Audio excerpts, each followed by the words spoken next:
Hermanos, nuevamente buenos días y bienvenida a Saraí, que se incorpora con nosotros. Le damos la bienvenida, ¿verdad?, esta mañana.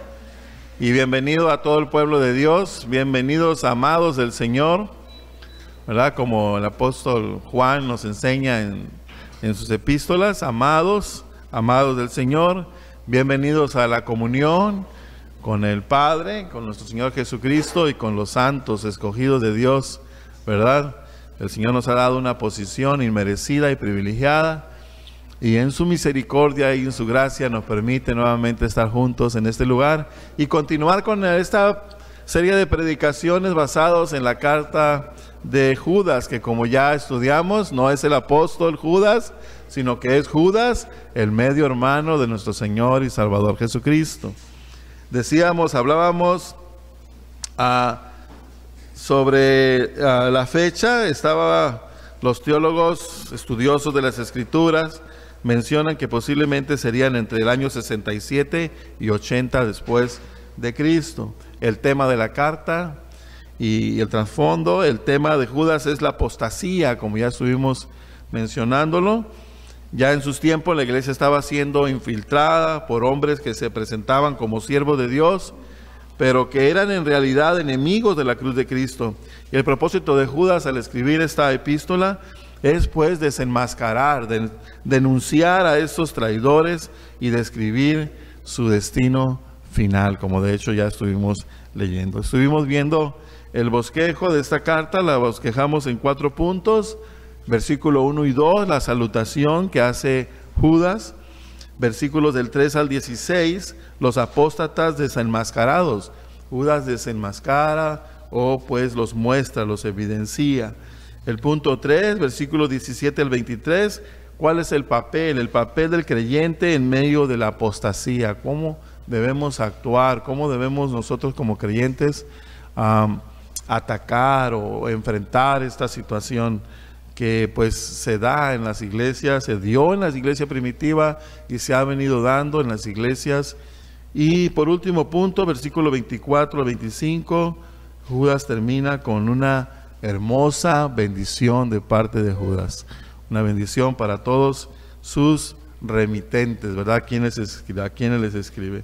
Vimos en la salutación, pues, versículos 1 y 2, el remitente, el autor, Judas, hermano de Santiago, también tiene la epístola de Santiago, y ellos dos son medios hermanos de nuestro Señor Jesucristo. Vimos los destinatarios. ¿Quiénes son los destinatarios?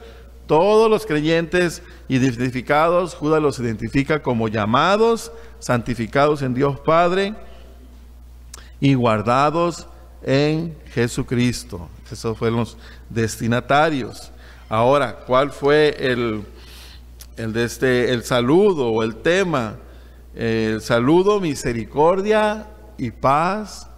Y este era un saludo que era muy común en aquellos tiempos, misericordia y paz. Pero Judas le añade un tercer ingrediente y dice, y amor. Y esto lo hizo característico o distintivo del pueblo de Dios. Antes misericordia y paz era un deseo pues que se daban todas las personas, pero Judas añade amor. Y ese amor, dice Juan, como ya estudiamos, Dios es amor y el amor viene de Dios. Y ya nosotros vimos que para no confundirnos, pues todos nosotros amamos, pero amamos con un amor filial, amamos con un amor eros como parejas, pero el amor de Dios es el amor ágape, es un amor comprometido, sacrificial, responsabilizado, ¿verdad? Y pues ese amor solamente viene de Dios y solamente Dios le ha dado a sus escogidos, viene y los capacita para amar con ese amor ágape. Es ese amor del que Judas nos menciona. Misericordia, paz y amor o sean multiplicados. Y esta mañana vamos a retomar en el bosquejo el segundo punto. Vamos a ver los apóstatas desenmascarados, versículos del 3 al 16. Y vamos a ver el primer punto, un punto A. ¿Cómo los desenmascara? Vamos a ver mostrando la situación o llamando a una situación de guerra contra los apóstatas. El versículo 3 y 4, que son los versículos que vamos a estar viendo esta mañana. Amén, hermano. ¿Estamos listos para gozarnos en la palabra del Señor? Vamos a orar y vamos a pedirle a nuestro Dios, abra nuestra mente, nuestro entendimiento, nuestro corazón para recibir pues el mensaje que Él tiene para nosotros el día de hoy. Vayamos pues al Señor juntos y pedir su bendición. Padre Celestial, nuevamente, Señor, henos aquí delante de tu presencia con necesidad de ti, Señor. Reconocemos que sin ti, Señor, nada somos y nada podemos hacer. Por eso clamamos por tu Santo Espíritu en nuestras vidas. Abra nuestro corazón, nuestra mente, nuestro entendimiento, Señor. Nos ayudes a concentrarnos, a poder escuchar tu voz, a comprender, Señor, tu voluntad y así poderla poner en práctica en nuestras vidas. También, Señor, conocemos las artimañas del enemigo.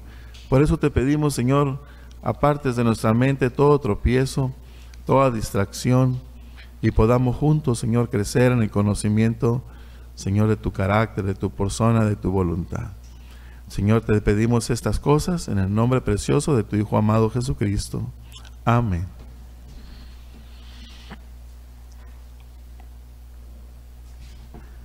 Muy bien, hermanos. Entonces vamos a ver los apóstatas desenmascarados.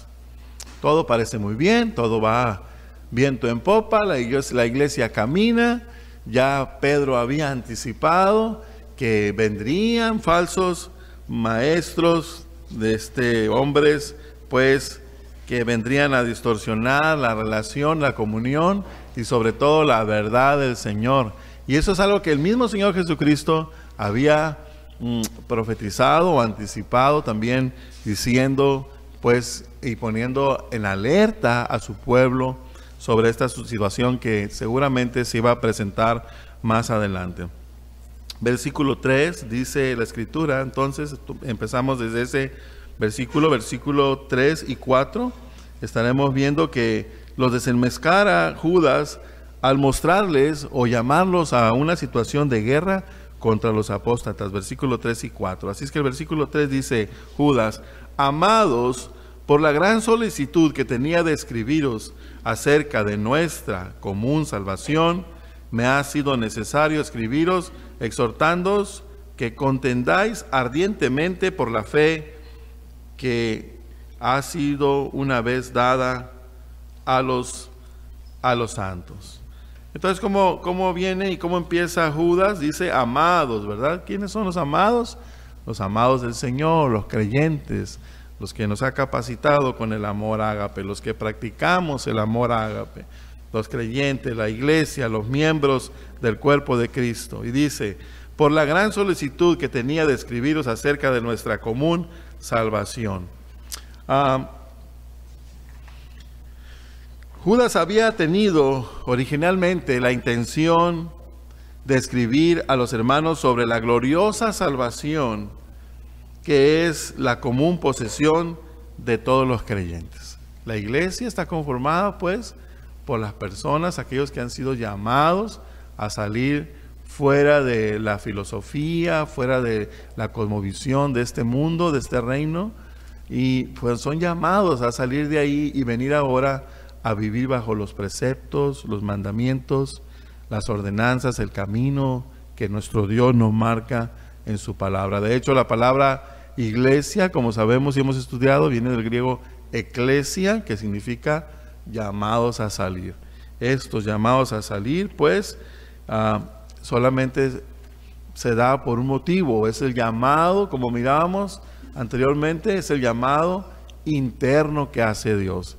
Mirábamos cómo hay un llamado externo que se hace a todas las personas y nosotros llevamos y proclamamos el Evangelio, pero el que da vida no somos nosotros, sino es el Señor.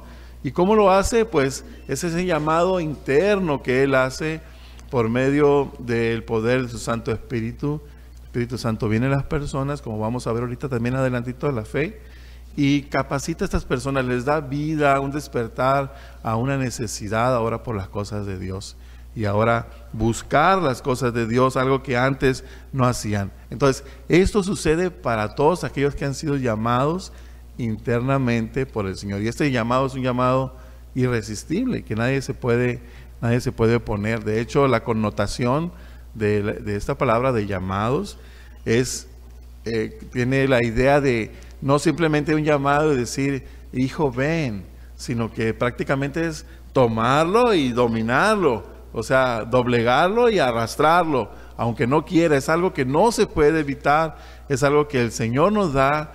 Es algo así como, por ejemplo, la respiración. Tenemos nosotros la respiración, la cual tenemos vida física, y es algo que no puedes evitar. Bueno, lo puedes evitar si haces uso de un agente externo, te suicidas o un accidente, cosas así. Pero si en tus fuerzas dependiera decir, bueno, en este momento me quiero morir, voy a dejar de respirar, te puedes poner azul, pero en el último vas a respirar.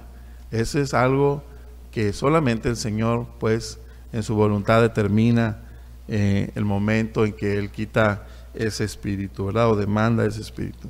Así también, pues, es ese llamado. El llamado, cuando el Espíritu Santo viene a la persona, le da esa nueva necesidad, esa nueva capacidad y ese deseo de buscar al Señor. Esa común salvación que tenemos todos. Mateo 25, versículo 31 al 34, también nos habla sobre eso. Vamos a ir a esta palabra. Mateo 25, versículo 31 al 34. Fíjense lo que dice el Señor, nuestro Señor Jesucristo. Cuando el Hijo del Hombre venga en su gloria y todos los santos ángeles con Él, entonces se sentará en su trono de gloria y serán reunidas delante de Él todas las naciones, y apartará a los unos de los otros, como aparta el pastor las ovejas de los cabritos, y pondrá las ovejas a su derecha y los cabritos a su izquierda. Entonces el rey dirá a los de su derecha, venid benditos de mi Padre, heredad del reino preparado para vosotros desde la fundación del mundo. Nuestro Señor Jesucristo aquí está hablando de una realidad. Él como creador es creador, pero es un creador justo, como vemos en el Evangelio, ¿verdad? En el libro que estamos estudiando, que es el Evangelio. Nuestro creador es un creador, pero no solamente creador, es un creador justo. Y esta implicación, tiene la implicación, cuando declaramos que es justo, de que un día va a llamar a cuentas hacia sus criaturas. Nuestro Dios es Dios con carácter, con persona, con propósito, y tiene un propósito para sus criaturas. Y aquí el Señor nos está mostrando, y nos está poniendo la figura del pastor que aparta a las ovejas de los cabritos.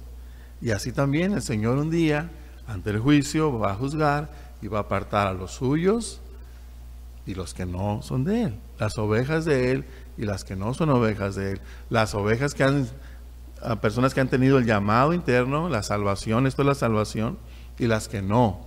Muchos serán los llamados, pocos los escogidos. Entonces pone esta figura y habla de las ovejas que representan a los escogidos de Dios, los que han sido objetos de la misericordia y la gracia, dándoles pues no lo que por la ley de Dios se merecían, sino les dio la misericordia. Los alcanzó con su misericordia. En la figura que pone Pablo también, como el alfarero que hace los vasos, dice que el alfarero hace los vasos de honra y otros de uso común. Y que ni el barro es algo para decir, a mí hazme de esto, a mí hazme de otro, sino que el mismo alfarero, según su voluntad, él hace de unas cosas uno, y él hace para uso normal o para honra esos vasos. ¿Y cómo lo hace o cómo lo decide?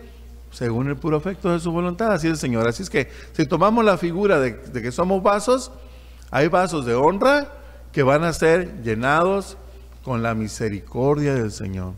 Y hay vasos de uso común que van a ser llenados con la justicia de Dios.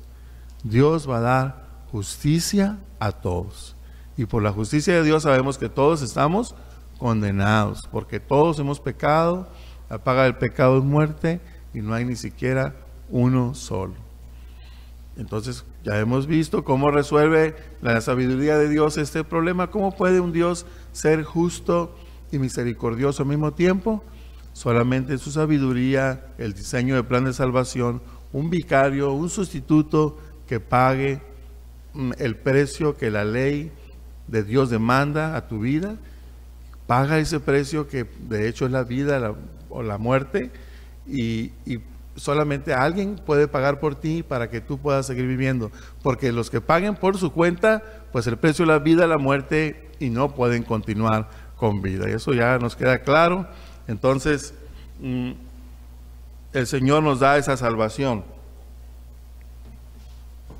a todos los creyentes. Su Santo Espíritu nos lleva a entender estas verdades. Otro pasaje también que nos habla al respecto, Hebreos 6, versículos de 9 al 12. Por cierto, hermanos, es para preguntarnos y reflexionar nosotros, ¿somos ovejas o somos cabritos?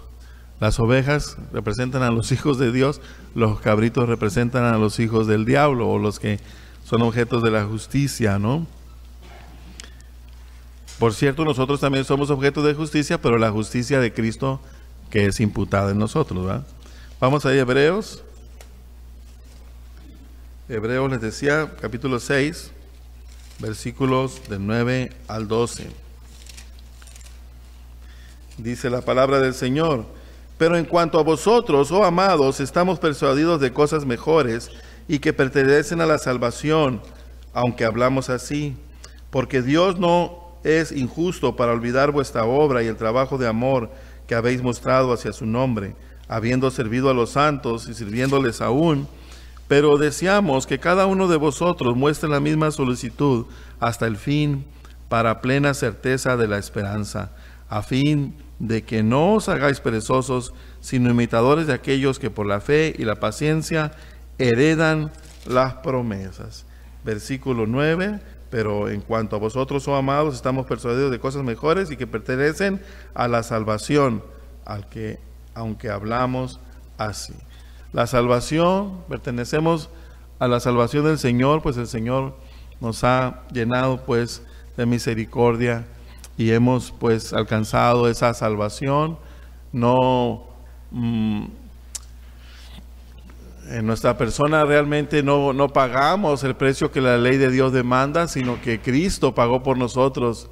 Y estábamos viendo en estudios anteriores cómo Cristo vive o vivió nuestra vida en cuanto al juicio y las consecuencias de nuestros actos. Él vivió nuestra vida. Él, dice la Escritura, no teniendo pecado, el Señor lo hizo pecado por nosotros, y Él vivió el Via Crucis, ¿verdad? Y Él fue flagelado, latigado, y aún pagó con su vida el precio que la ley de Dios demandaba. Él vivió nuestra vida, las consecuencias que debíamos pagar. Y nosotros, Dios nos imputa la vida de Cristo, la justicia de Cristo, como si nosotros no quebráramos ni un plato y viviéramos esa vida que el Señor, solamente Él en sus méritos pudo haber vivido, una vida de obediencia al Padre, y por consecuencia heredar pues el reino del Señor, todas las bendiciones de Dios, y a ser excluido de las consecuencias de la ley de Dios, ¿verdad? La ley de Dios, que la paga del pecado, pues como decimos, es la muerte. Vivimos la vida de Cristo en la herencia, somos herederos del Señor, ya la disfrutamos hoy día, disfrutamos la salvación, nos sabemos pues ya salvos, y un día estaremos ya sin este cuerpo que nos estorba en la misma presencia de Dios, disfrutando con un cuerpo glorificado el lado amoroso de nuestro Señor. El lado amoroso, glorioso es la salvación de nuestro Dios. Primera de Pedro 3, 8 al 12, también este otro pasaje nos habla sobre esto, la salvación que tenemos en Cristo. Dice la Escritura: finalmente, sed todos de un mismo sentir, compasivos, amándoos fraternalmente, misericordiosos, amigables, no devolviendo mal por mal, ni maldición por maldición, sino por el contrario, bendiciendo, sabiendo que fuisteis llamados para que heredaseis bendición. Porque el que quiere amar la vida y ver días buenos, refrene su lengua del mal, y sus labios no hablen engaños. Apártese del mal y hagan el bien, busque la paz y sígala, porque los ojos del Señor están sobre los justos y sus oídos atentos a sus oraciones, pero el rostro del Señor está contra aquellos que hacen el mal.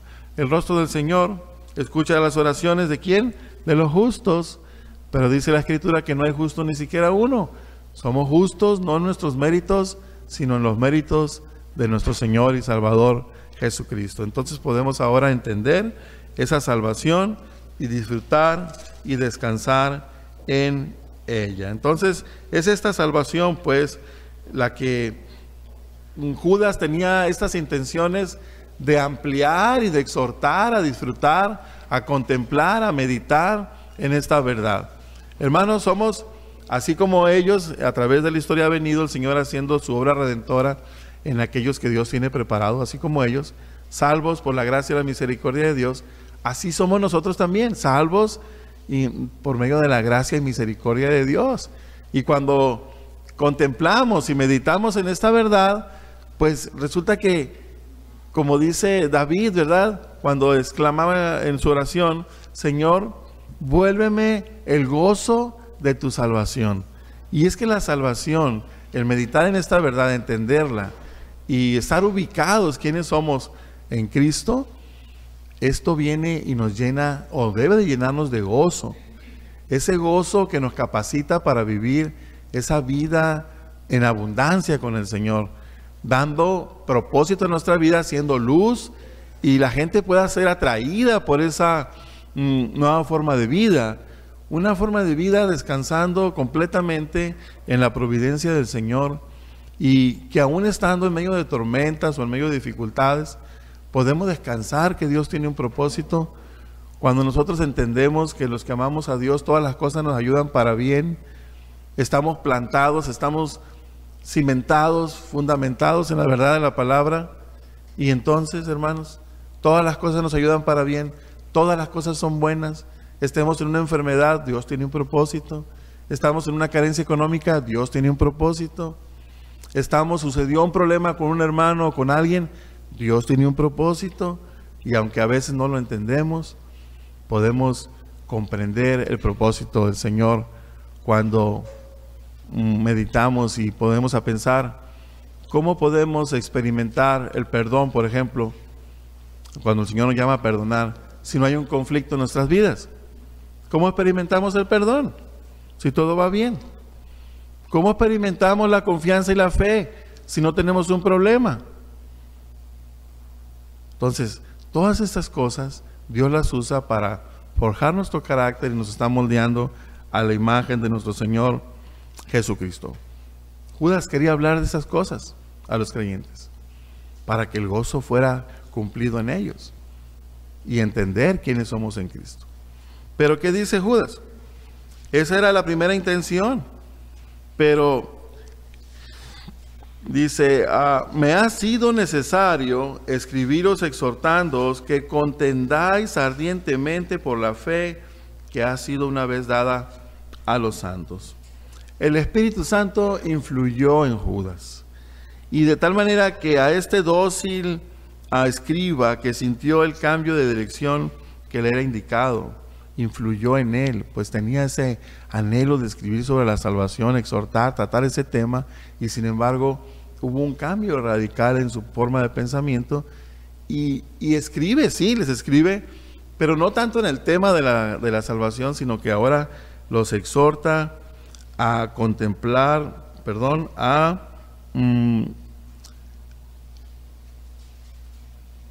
contemplar o a contender, sin ser contencioso, y testificar sin arruinar su testimonio. Entonces los exhorta a contender ardientemente por la fe. Ahora, contender ardientemente por la fe. Contender es una palabra que nos enseña, nos muestra a pelear, a guerrear, a batallar por estas cosas. En la historia de la humanidad se ha usado muchas veces el nombre de Cristo para el llamado a las guerras. Tenemos el ejemplo en la historia universal, las guerras santas, esas que le llamaban, los cristeros, cuando llamados en el nombre del Señor, recuperar aquellas tierras santas, luchando y llevando a la guerra, pues matando en el nombre del Señor, ¿no? Pero aquí nos está diciendo Judas lo mismo, es que debemos levantarnos en armas, luchar, guerrear contra estos falsos maestros, falsos creyentes. La realidad es que no, y el mismo Señor Jesucristo lo mostró cuando iba a ser capturado, ¿recuerdan? Que al momento de querer ser capturado, Pedro dice que saca una espada y le corta la oreja a este hombre, llamado Malto, por cierto, y el Señor le dice que no, que si él quisiera, dice, oraría a su Padre y mandaría, dice, una legión de ángeles para guardarlo. No es esa forma de contender física o con guerra, sino contender por la fe. Es como le dice Pablo a Timoteo en 2 de Timoteo 2:24, fíjense lo que dice. 2 de Timoteo 2:24.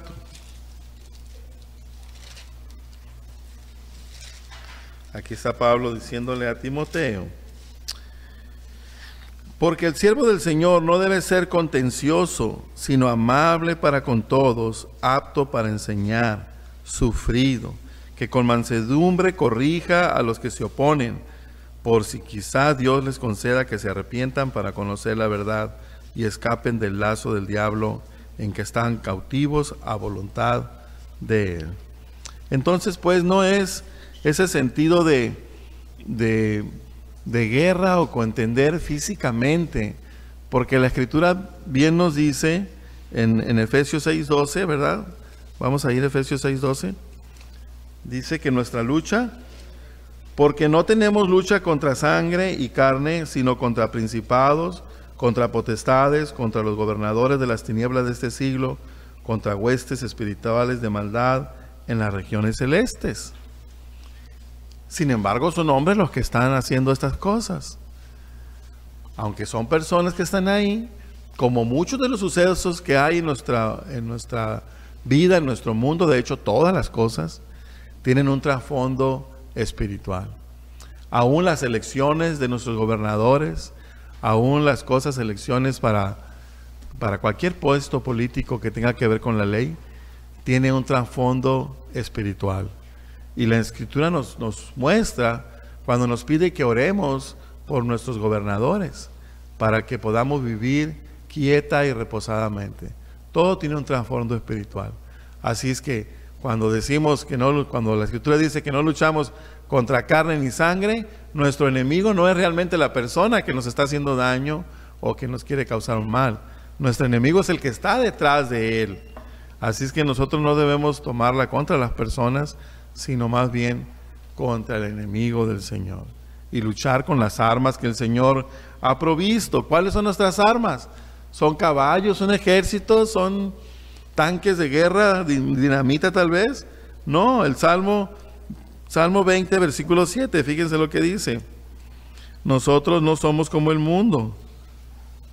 ¿En qué confiamos nosotros? ¿O en qué debemos confiar? ¿Con qué armas debemos luchar? Salmo 20, versículo 7, dice la Escritura: estos confían en carros y aquellos en caballos, mas nosotros del nombre de Jehová nuestro Dios tendremos memoria. Nosotros confiamos en el nombre del Señor. Y nuestras armas no son caballos ni artillería. Nuestras armas es la oración poderosa, que al venir al Señor y pedir por nuestros enemigos, el Señor obra de manera contundente. Y de manera que nosotros no tenemos idea.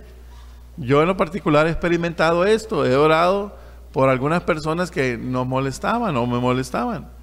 Y sin caer en pleitos, ni contiendas, ni dañando el testimonio con ellos, pude ver la respuesta del Señor al hacerlos a un lado de mi vida, ¿no? Ya les compartí una vez que teníamos un vecino que tenía la música muy alta y nosotros deseando que se le descompusiera la grabadora, pues, porque a altas horas de la noche nos tenía también a veces con ruido. Y orábamos: Señor, manda una bala perdida y que caiga y que destruya este aparato o algo así, ¿no? Ese era el deseo de la carne, pero más bien la oración era: Señor, ten misericordia de esta persona y alcánzala con tu poder. Y bueno, si vamos a oír música, cuando menos que ponga alabanzas, ¿no?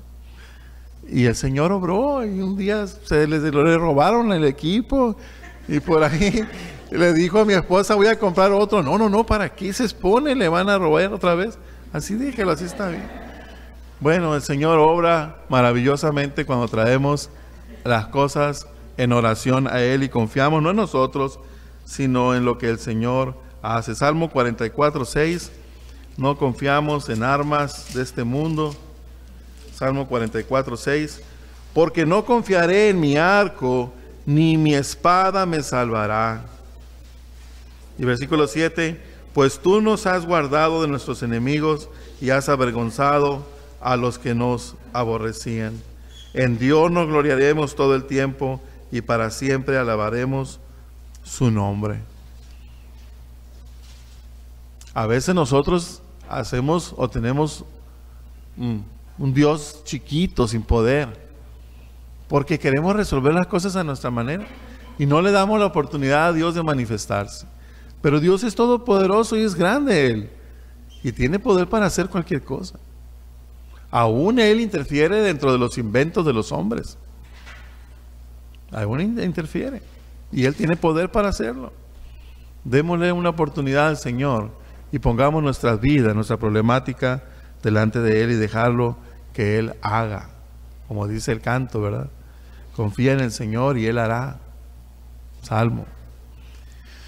Muy bien, entonces no contendemos contra esto, ¿verdad? Contra estas cosas de manera como el mundo, sino vamos a contender ardientemente por la fe. No con armas de este mundo, sino con las armas que el Señor ha provisto. Ahora, que contendáis ardientemente por la fe que ha sido una vez dada a los santos. Ha sido la fe, como bien nos dice Pablo en Efesios, esta fe de Efesios 2, 8 y 9, porque por gracia sois salvos por medio de la fe, y esto dice, no de vosotros, pues es don de Dios. ¿Qué es el don de Dios? ¿La gracia o la fe? Y si nos ponemos a meditar el significado de la palabra gracia, la gracia es el favor inmerecido de Dios. Entonces ya viene de Dios eso, es de Dios, la gracia. Entonces se refiere más bien a la fe. La fe es un regalo, es un don que el Señor da. Es un regalo de Dios, como dice en Efesios 2, 8 y 9. Y también hemos platicado sobre esto, es a lo que se refería el Señor cuando hablaba con este hombre Nicodemo en el capítulo 3 del Evangelio de Juan. Cuando le dice a Nicodemo, de cierto te digo, Nicodemo, que nadie puede ver el reino de Dios si no es nacido de nuevo. Y esta palabra nuevo nacimiento realmente lo que significa es si no te es dado de Dios. Dios es el que da ese regalo, la fe. ¿Cómo sucede esto? El Espíritu Santo viene y hace morada en la persona, la cual pues le da una nueva vida, lo capacita para desear las cosas de Dios. Hemos sido, pues la Escritura se refiere a este acto, a este hecho, como el sello. Hemos sido sellados por el Espíritu Santo. La fe viene cuando el Espíritu Santo está en la persona, es como un documento. Cuando habla de sello, un documento, aquí está, ¿verdad? Y puede ser una carta cualquiera, pero se hace oficial o se hace válida hasta que viene el sello. Garantiza su validez. Le da una posición oficial ahora el sello. Así sucede con nosotros. Es lo que está diciendo Pablo en Efesios capítulo 1, versículo 13. Fíjense en lo que dice en la Escritura, Pablo aquí. Efesios 1, versículo 13 dice: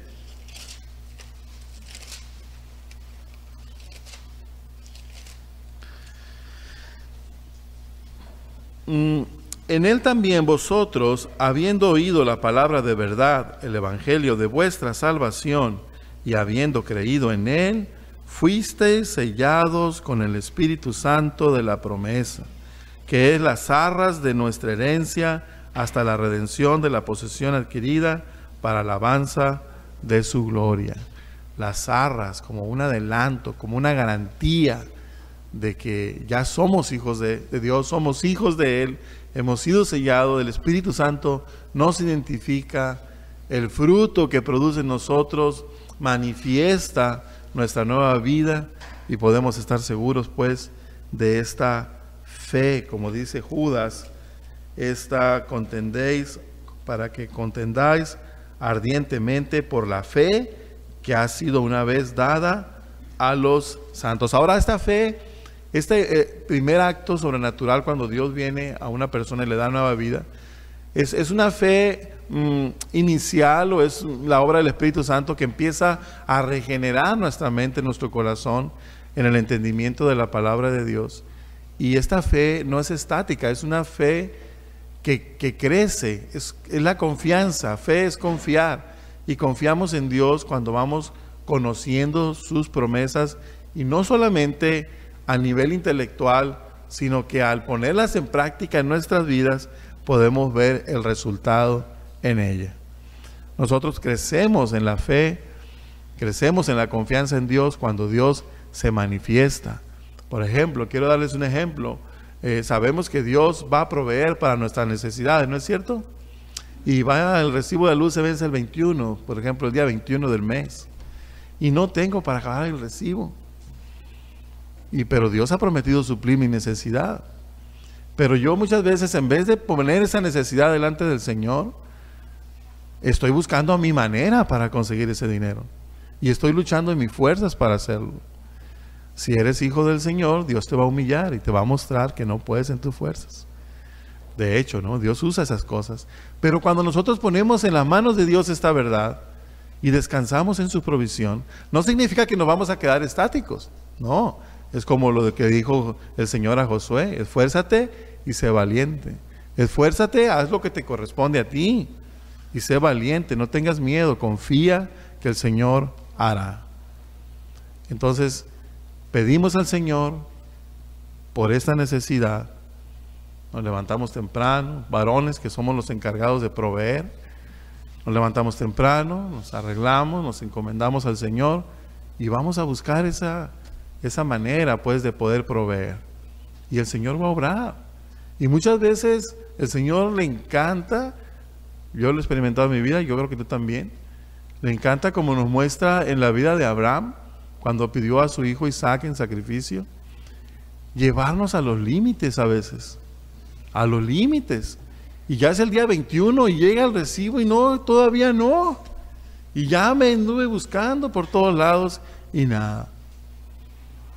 Pues al Señor le encanta a veces llevarnos a esos límites. Nuestra fe confía, nuestra fe crece cuando el día 21 recibes un dinero que no esperabas, por donde menos lo pensaste, porque anduviste buscando tú, ideando la manera, y vistes la misericordia y la fidelidad del Señor.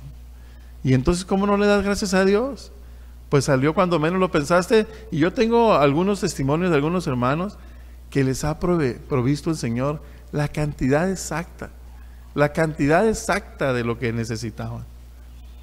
Y eso, cuando sucede esas cosas en tus vidas, ¿quién te dice que no hay Dios? Cuando Dios se manifiesta así, tú tienes esa seguridad, esa fe y esa confianza de que Dios existe y que Dios obra. Cuando nosotros confiamos en Él, no confiamos en nuestras fuerzas, sino confiamos en el poder del Señor. Sin embargo, como les digo, hacemos lo que nos corresponde, pero podemos darle la gloria a Dios. Que como decíamos, de hecho, Dios es glorioso en sí mismo. Él es majestuoso, grandioso, eso es la gloria. Pero somos llamados a darle la gloria. Somos llamados a darle el reconocimiento, reconocer que Él es el que obra, que Él es el gran yo soy, y nosotros somos sus criaturas. Entonces la fe crece, aumenta. Es lo que los discípulos le pidieron al Señor, Lucas 17:5, vean lo que dice. Perdón, es Mateo 17:5.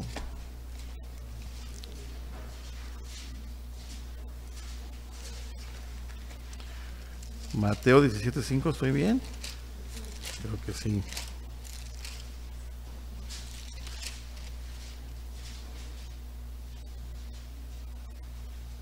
No, estoy mal, entonces sí es Lucas. Lucas 17:5, a ver, por favor, ayúdenme. Ya es Lucas, ¿verdad? Sí estoy bien. Lucas 17:5 es cuando los discípulos le piden al Señor. Dijeron los apóstoles al Señor: aumentanos la fe, aumentanos la fe. Y es cuando el Señor les dice, entonces el Señor dijo: si tuvieres fe como un grano de mostaza, podría decir a este sicómoro: desarráigate y pláncate en el mar, y os obedecería. Y la semilla de mostaza es una de las semillas más pequeñas que puede haber. Imagínense la capacidad de la fe. La fe mueve cosas, mueve montañas. O sea, permítele a Dios obrar, porque no es tu fe, es Dios obrando en tu vida, y Él es todopoderoso y Él puede cubrir tus necesidades. Claro que, como dice Santiago, pedís y no recibís porque no sabes cómo pides, porque cuando pides para tus deleites, pero cuando pides para la gloria de Dios, para las cosas de su reino, Dios ha prometido suplir. Debemos pues crecer en esa fe que una vez ha sido dada pues a los santos del Señor, al pueblo de Dios. Como dice Judas, aquí estamos viendo, que contendrá ciertamente por la fe que ha sido una vez dada a los santos. Ahora, esta fe, este crecer, es a lo que se refiere Efesios 4, versículos del 1 al 11. Vean lo que dice Pablo, y tiene un propósito de los dones espirituales que el Señor da a los creyentes. Efesios 4, versículos del 11 al 16, dice la Escritura: y Él mismo constituyó a unos apóstoles, a otros profetas, a otros evangelistas, a otros pastores y maestros, a fin de perfeccionar a los santos para la obra del ministerio, para la edificación del cuerpo de Cristo, hasta que todos lleguemos a la unidad de la fe, que crezcamos en la unidad en la fe y del conocimiento del Hijo de Dios, a un varón perfecto, a la medida de la estatura de la plenitud de Cristo, para que ya no seamos niños fluctuantes, llevados por doquiera de todo viento de doctrina, que por estratagema de hombres que para engañar emplean con astucia las artimañas del error, sino que siguiendo la verdad en amor, crezcamos en todo en aquel que es la cabeza, esto es Cristo, de quien todo el cuerpo, bien concertado y unido entre sí por todas las coyunturas que se ayudan mutuamente, según la actividad propia de cada miembro, recibe su crecimiento para ir edificándose en amor. La fe crece, Dios, el Espíritu Santo en nosotros confirma las verdades del Señor, su palabra. El Espíritu Santo obra en el cuerpo de Cristo, capacitándonos con diferentes dones, pero todos tienen un propósito, todos para la edificación del cuerpo de Cristo. Así que todos crezcamos en esa fe, a la unidad de la fe, y esta fe, esta confianza va a venir cuando venga el conocimiento de nuestro Dios, el entendimiento de quién es. Pues estas cosas necesarias que son para edificarnos en el conocimiento de Dios, pues no es otra cosa más que su palabra. Es la verdad de Dios, es el testamento que el Señor nos ha dejado, por el cual le podemos conocer a Él, por el cual el Espíritu Santo da los talentos, los dones a las personas, para, como el don de maestro, el don de pastor, ¿verdad? Para poder enseñar y transmitir este carácter de Dios, entendiendo pues a las personas, todos entendamos, crezcamos en cuál es la voluntad agradable, perfecta de nuestro Señor. Entonces, contendamos por esto, ardientemente por la fe en la verdad que ya nos ha sido dada. Entonces, es lo que está diciendo, para que ya no seamos como niños llevados por cualquier viento de doctrina, ¿verdad? Por hombres que tienen el propósito de distorsionar, ¿verdad? Sino que dice, para que ya no seamos niños fluctuantes llevados por doquiera de todo viento de doctrina, por estratagema de hombres que para engañar emplean con astucia las artimañas del error. Crecer en el conocimiento, entendimiento de la verdad de Dios, para guardarnos de estos sucesos que es lo que Judas nos está diciendo. Aquello por lo que contendemos ardientemente por la fe que ha sido transmitida a los santos de una vez por todas. El cuerpo doctrinal está completo, o sea, la doctrina, como dice Pablo, yo puse el fundamento que es Cristo, ¿verdad? Y otro edificó sobre él, que es la doctrina de los apóstoles. Aquí está. Y mire cada quien cómo sobreedifica, dice Pablo. Entonces tenemos el canon completo, ya está, el canon está acabado. Dios nos ha revelado su voluntad desde la eternidad pasada hasta la eternidad futura, y aquí la tenemos. Lo vimos también ahora que estuvimos hablando sobre los 500 años de la Reforma, cuando vimos sola Escritura, solo la Escritura. La Escritura se interpreta a sí misma, ¿verdad? ¿Quién escribió la Escritura? Dios la inspiró, Dios es el autor. ¿Quién la debe de interpretar? Dios mismo. La palabra misma se interpreta a sí misma. Pasajes oscuros a la luz de pasajes claros nos da el correcto entendimiento y significado de la Escritura. Entonces ahí está, ya tenemos la Escritura. Debemos contender, luchar por mantener esta fe guardada en la verdad del Señor, de tal manera que ya el canon está completo, nada más se puede añadir. Y viene una frase que me resultó interesante, ¿no? Dice, si es nuevo, si hay algo nuevo, no es verdad, porque ya todo está puesto. Y si es verdad, pues entonces no es nuevo, ¿verdad? Así es esa frase, si la meditamos. Si es nuevo, no es verdad. Y si es verdad, no es nuevo. Así que si tú me vienes a mí, como lo que ya mencionamos, fíjate que tuve un sueño profético, o tengo una profecía para ti, ¿verdad? Y es algo nuevo que no está en la Escritura. Entonces, si es nuevo, no es de Dios, o no es verdad. Y si es la verdad, pues entonces no me platiques tu sueño, platícame la Escritura o exhórtame con la Escritura, porque esa es la verdad. Y así nos guardamos del error, protegidos por la verdad de la palabra del Señor, y debemos sostenernos en ella. La palabra de Dios lo dice. ¿Por qué? Si confesamos nuestro pecado, fiel es Dios y justo para perdonarnos y limpiarnos de toda maldad. ¿Dios nos perdona nuestros pecados? Amén. ¿Por qué? ¿Por qué sabemos eso? ¿O por qué estamos seguros?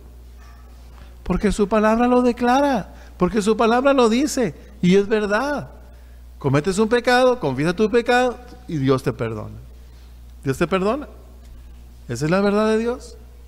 Podés sufrir las consecuencias tal vez, pero es un hecho que Dios te perdona cuando confiesas tu pecado y te arrepientes. O sea, cambias tu estilo de vida o tu manera de actuar. Cuando un maestro pretende, pues, tener una revelación más allá y por encima de lo que se encuentra en la Biblia, lo debemos rechazar sin más. ¿Ha habido estos sucesos a través de la historia? ¿Sigue habiéndolos hoy día? Contemporáneo, hoy en nuestra época, hay sectas desviadas que ponen sobre la autoridad de la Escritura o a la par de la Escritura otros libros, otras revelaciones. Tenemos como por ejemplo el libro del Mormón, ¿verdad? O también escritos de gente, donde las personas son guiados por la Escritura, más estos consejos, más estos libros, y a veces estos libros, estas declaraciones están por encima de la verdad de Dios. Pero ¿qué dice Gálatas 1:8? Gálatas 1:8 nos dice, nos previene Pablo, ¿verdad? Y nos dice, fíjense, lo que Pablo, la declaración que hace del peso de la verdad, de saber que Pablo tiene la verdad, y dice, más si aún nosotros, dice, se identifica, ellos mismos, o pudiera ser un ángel del cielo, alguien espectacular, os anunciare otro evangelio diferente del que os hemos anunciado, sea anatema. O sea, no es de Dios, es maldito. Ahí está, Gálatas 1:8 nos previene Pablo sobre esto. Nuestra respuesta a estos líderes de las falsas sectas con sus libros que pretenden igual autoridad a las Escrituras, es que no son de Dios, son malditos, son anatema, como Pablo mismo está declarando.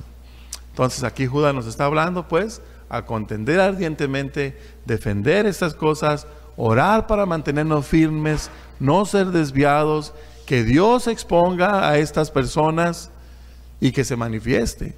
Porque como mirábamos en la apostasía, son personas que aparentan ser creyentes, viven como creyentes, se desenvuelven en un grupo de creyentes, pero lejos de buscar la gloria de Dios, están buscando su propia satisfacción, sus propios propósitos, y no se quedan en lugares bajos de servicio, sino que generalmente buscan liderazgo, estar encima para poder controlar o mandar. Cuidado, debemos orar con las armas que Dios ha provisto para que el Señor nos guarde. Pero profesan ser, pero no lo viven. No lo viven. Y el Señor tarde o temprano lo va a manifestar. Entonces debemos estar pues en guardia, luchando siempre en guerra contra esta apostasía. Y el versículo 4 nos revela también, nos muestra pues que estamos en guerra. Dice el versículo 4: porque algunos hombres han entrado encubiertamente, los que desde antes habían sido destinados para esta condenación. Hombres impíos que convierten en libertinaje la gracia de nuestro Dios y niegan a Dios, el único soberano, y a nuestro Señor Jesucristo. Algunos hombres han entrado encubiertamente, los que desde antes habían sido destinados para esta condenación. Dos cosas. Unos hombres que han entrado encubiertamente, ¿verdad?, al pueblo, al rebaño.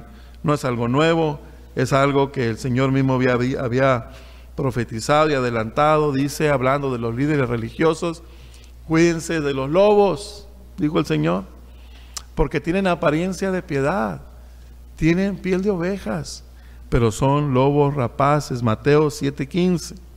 Ahí encontramos esta advertencia de nuestro Señor Jesucristo, que ya estaba hablando de que en el rebaño se manifestarían estas cosas. Mateo 7, versículo 15.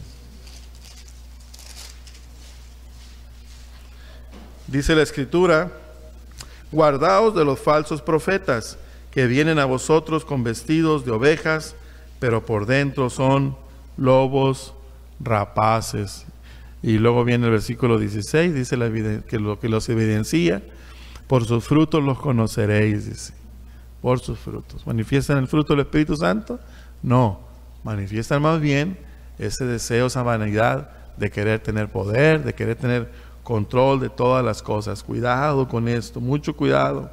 También habló Pablo en Hechos 20:29, fíjense, Pablo mismo habiendo previsto ya sobre esto. Hechos 20, versículo 29, dice la Escritura: porque yo sé que después de mi partida entrarán en medio de vosotros lobos rapaces que no perdonarán al rebaño. Situaciones que se dieron en la iglesia primitiva, pero que actualmente se han venido dando y se pueden dar. Y también Pedro, como ya habíamos dicho, que era muy parecida a la carta a la de Judas, en 2 de Pedro capítulo 2, versículo 1 al 3, también Pedro ya había pues puesto en alerta esta situación. Dice: pero hubo también falsos profetas entre el pueblo, como habrá entre vosotros falsos maestros, que introducirán encubiertamente herejías destructoras, y aún negarán al Señor que los rescató, atrayendo sobre sí mismos destrucción repentina. Y muchos seguirán sus disoluciones, por causa de los cuales el camino de la verdad será blasfemado. Y por avaricia harán mercadería de vosotros, con palabras fingidas. Sobre los tales ya de largo tiempo la condenación no se tarda, y su perdición no se duerme. Hermanos, Pablo nos habló sobre el pecado y puso una figura de la levadura. Un poquito de levadura leuda toda la masa. Un poquito de distorsión, un poquito de condescendencia, un poquito de soportar o aguantar algo distorsionado que blasfema el nombre de Dios, nos va llevando a seguir acomodándonos, seguir pues distorsionando la verdad de Dios. Debemos tener cuidado de estas personas, y más sobre todo de la enseñanza que traen, ¿verdad? Entonces también dice, no solamente estaba anunciado, sino que dice, los que desde antes habían sido destinados para esta condenación.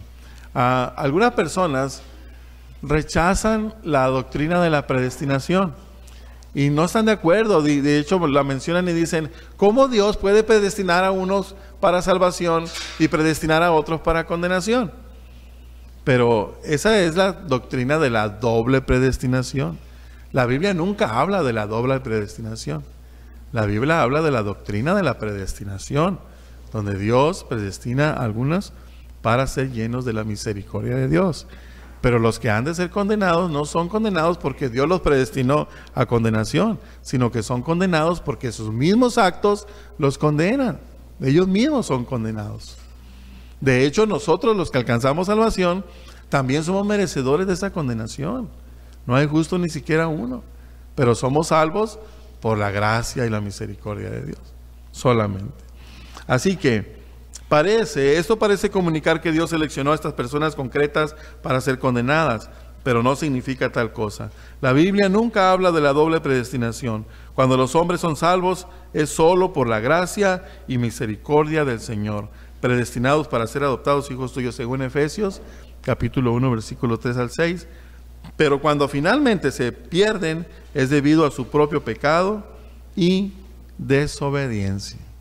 No existe tal doble predestinación en la Escritura. La Biblia habla de predestinados para salvación y por gracia, no meritoria. Si es por méritos, estamos fritos, estamos condenados. Lo que se comunica pues con esta expresión es que la condenación de los apóstatas ha sido determinada muy de antemano, la condenación, ¿verdad? Si los hombres decidían apartarse de la fe cristiana, entonces su condenación es la misma que la de los israelitas incrédulos en el desierto, ¿verdad? ¿Por qué fueron condenados? Por su falta de fe. Que la de los ángeles rebeldes. ¿Por qué fueron condenados? Porque blasfemaron el nombre del Señor. Y la de los sodomitas, ¿por qué fueron condenados? Por sus actos de inmoralidad sexual. Cuando la gente se desvía de la voluntad de Dios, caen en pecado, y el pecado es lo que los condena por la ley establecida de Dios, porque la paga del pecado es la muerte. Son condenados por sus obras, no porque el Señor los predestinó para ser condenados, ¿verdad? No fueron predestinados a que apostatasen, pero al apostatar su propia decisión hacen frente al castigo predeterminado para todos los apóstatas. Y por último termina Judas hablando de dos rasgos destacados de estas personas, cuando dice: hombres impíos que convierten en libertinaje la gracia de nuestro Dios y niegan a Dios, el único soberano, y a nuestro Señor Jesucristo. Uno de estos rasgos es su conducta depravada. Una conducta depravada. Convierten en libertinaje la gracia de nuestro Dios. El libertinaje es que van más allá de los límites que Dios ha establecido y distorsionan la verdad de Dios. Hace algunos años salió un libro que hablaba de la seguridad de salvación y lo presentaba como una licencia para pecar. Si ya somos salvos, entonces podemos hacer lo que queramos. Al final de cuentas, la salvación es de Dios. Y si Dios nos tiene así, ¿verdad?, cogidos de su mano, porque esta es la salvación, la mano de Dios nos toma y somos seguros en Él, porque Él jamás nos va a soltar y nos llama a nosotros tomarnos también. Esa es la santificación. Y si Dios ya nos toma así, dicen, pues entonces démosle vuelo a la hilacha, ¿verdad?, que al cabo ya somos salvos. Y se escudan pues en esto. Pero el que obra así, hermanos, es que no tiene el Espíritu Santo. Es porque realmente Dios no lo tiene así. Es porque él cree que es salvo, pero no es salvo. Esa es la cuestión.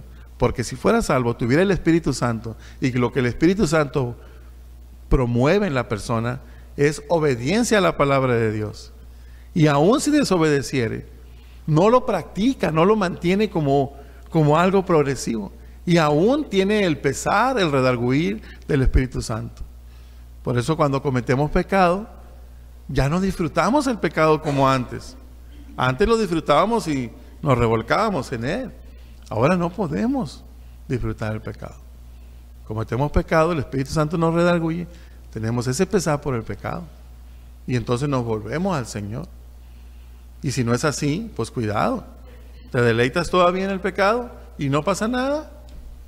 Cuidado, porque ese es el pensamiento de alguien que no tiene el Espíritu Santo, o el Espíritu Santo no obra en él. Entonces caen en libertinaje, caen en una actitud donde tuercen la libertad cristiana en licencia para pecar. Perseveraremos en el pecado para que la gracia sobreabunde, dice Pablo. Que ni se te ocurra, ¿verdad? Que ni se te ocurra, porque eso no es de Dios. Somos salvos por la gracia y misericordia de Dios. Gloria al Señor por la posición inmerecida y privilegiada que nos ha dado. Pero no abusemos de la gracia. No abusemos de la gracia. Sino realmente aprendamos a vivir vidas en santidad. Y es que el enemigo es bien tremendo. Cuando ya tenemos un tiempo firmes en el Señor y estamos, hoy no he pecado, no he hecho, ándale, pues, pecadito. Y además le pides perdón y ya. Y no, ¿verdad? Cuidado con esas cosas. Debemos aprender a vivir en la santidad. Y otro rasgo que también nos destaca es su doctrina corrompida. Niegan a Dios, el único soberano, y a nuestro Señor Jesucristo. Es lo que está diciendo Judas, ¿verdad? Convierten en libertad la gracia de nuestro Dios y niegan a Dios, el único soberano, y a nuestro Señor Jesucristo. Con ello niegan pues su absoluto derecho a gobernar. Con ello niegan su absoluto derecho a gobernar, o sea, niegan que Dios es el que gobierna, niegan la deidad de Dios, niegan su muerte vicaria, su resurrección, y de hecho niegan todas las doctrinas esenciales en su persona y obra. ¿Cuáles son estas cosas? Es cuando ellos no confían solamente en la salvación por fe, solo por gracia, sino que añaden o quitan a la palabra de Dios las verdades. Es la salvación, sí, lo que Cristo hizo, pero te corresponde a ti también esforzarte y añadirle cosas, porque si no, entonces no. Entonces aquí viene un añadir con las obras. Pero las obras nosotros las hacemos no para salvación, sino por la salvación que hemos recibido. Nunca nuestras obras debe estar en nuestro pensamiento el hecho de que el Señor debe salvarme a mí porque me he portado muy bien o porque he servido muchos años. No, ¿verdad? No es esto. Aunque profesan un gran liberalismo en el ámbito espiritual, se oponen de una manera dogmática y virulenta al Evangelio, al valor de la preciosa sangre de Cristo y a que Él sea el único camino de la salvación. Son estos hombres, el gnosticismo quería involucrarse también. ¿Cómo es posible que yo no haga nada en mi salvación? Yo platiqué una vez con un gnóstico y le hablaba sobre eso y me decía, no puede ser tan fácil. Pues es fácil para el que le es dado, porque no depende de él. Y es imposible para el que no le es dado. Solamente Dios. ¿Quiénes son precisamente estos hombres? Se les supone ministros del Evangelio. Mantienen posiciones de liderazgo en la cristiandad. Algunos son obispos, otros miembros del consejo de iglesias, o son profesores de seminarios. Pero todos ellos tienen esto en común. Están en contra de Cristo, de la Escritura, y han inventado un Cristo liberal, al que han despojado de gloria, majestad, dominio y autoridad.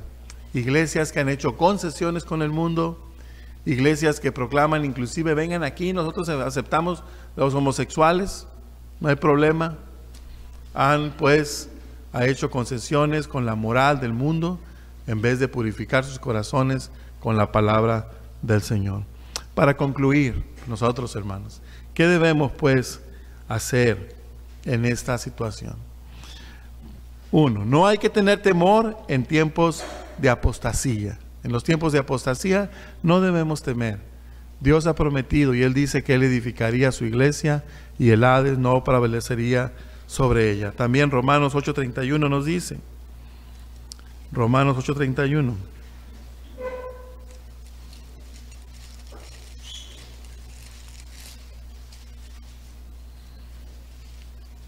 ¿Qué pues diremos a esto? Si Dios es por nosotros, ¿quién contra nosotros?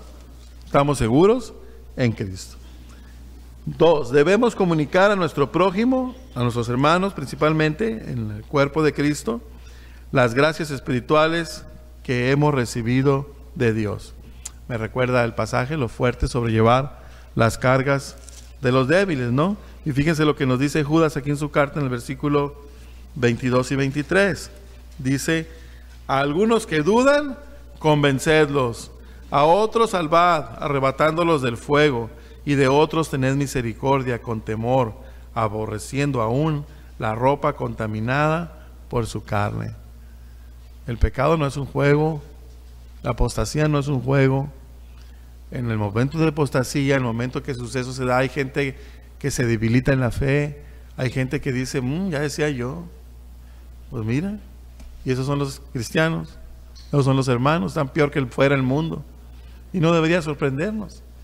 La Escritura dice que lo menospreciado del mundo escogió Dios, pero somos llamados a poner nuestra vista no en las personas, sino en el Señor, a Él mirar, y nosotros debemos, los fuertes, sobrellevar las cargas de los débiles y exhortarlos en la fe, hablándoles con la verdad de Dios. Él es el que tiene el control, y mantenernos firmes en la fe, hermanos. Que nada nos mueva de la fe preciosa del regalo que Dios nos da. Y ¿saben una cosa? Aunque queramos, no podemos. Aunque queramos soltarnos del Señor, el Señor es el que nos tiene asidos. Pero sin embargo, el enemigo nos puede hacer tropezar y nos puede debilitar. Puede hacernos que nos desanimemos en la fe en el camino. Está preparado Judas, pues nos advierte y nos alerta sobre situaciones así. ¿Qué debemos hacer? Luchar con las armas que el Señor ha provisto. La oración es fundamental. Ya les comenté la vez pasada, dice Sproul, la oración es al cristiano como la respiración es al humano. Si tú no estás respirando, mi hermano, te vas a poner lila, te vas a poner débil, te vas a agotar. Tienes que orar, pedir a Dios, descansar en Él, reconocer, darle la gloria, reconocer que Él es nuestra fortaleza, nuestro escudo, nuestro galardón. De Él provienen todas las cosas buenas. Amén. Vamos a orar y darle gracias al Señor. Padre Celestial, agradecemos, Señor, una vez más, Señor, el que no nos hayas dejado a ciegas, sino nos has dado, Señor, tus promesas en tu palabra. Gracias, Señor, porque en ti somos más que vencedores. Ayúdanos, Señor, a esforzarnos cada día, Señor, a negar la mentira del diablo y a creer tu verdad. Recibe, Señor, el lugar de honor en esta reunión y en nuestro corazón. Te damos gracias y te pedimos todo en el